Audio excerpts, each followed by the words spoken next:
નમસ્કાર, હું રાહુલ વેગડા એશિયાના સૌથી જૂના અખબાર મુંબઈ સમાચારના ડિજિટલ પ્લેટફોર્મ પર આપનું સ્વાગત કરું છું. એક નજર કરીએ આજની મુખ્ય હેડલાઇન્સ પર. કેન્યામાં લશ્કરી હેલિકોપ્ટર ક્રેશની ઘટના, સંરક્ષણ વડા પણ હેલિકોપ્ટરમાં હતા. નજરે જોનારાઓએ જણાવ્યું કે અથડાતાની સાથે જ તેમાં આગ લાગી ગઈ હતી. સંરક્ષણ દળોના વડા ફ્રાન્સિસ અગલો જહાજમાં સવાર લોકોમાં હતા. આજે લોકસભા ચૂંટણી 2024નો પ્રથમ તબક્કો. આ તબક્કામાં 21 રાજ્યો અને કેન્દ્ર શાસિત પ્રદેશોની 102 બેઠકો પર મતદાન થશે.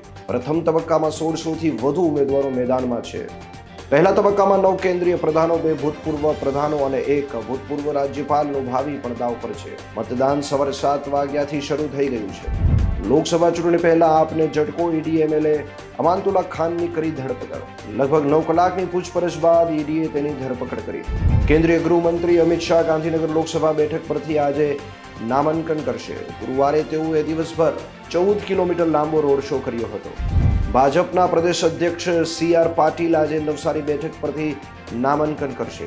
ગુરુવારે તેઓ વિજય મુહૂર્ત ચૂકી જતા ફોર્મ નહોતું ભર્યું. ક્ષત્રિય આંદોલન મુદ્દે અમિત શાહે કહ્યું કે રૂપાલાએ 2 વખત માફી માંગી લીધી છે. આજે ક્ષત્રિય સમાજ આંદોલનની નવી રૂપરેખા ઘડશે.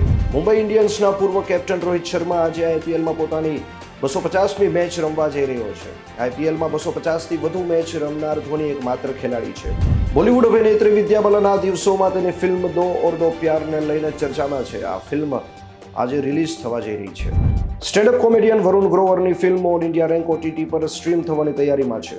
ઓલ ઇન્ડિયા રેન્ક ફેબ્રુઆરીમાં સિનેમાઘરોમાં રિલીઝ થઈ હતી.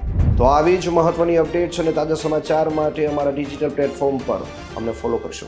નમસ્કાર.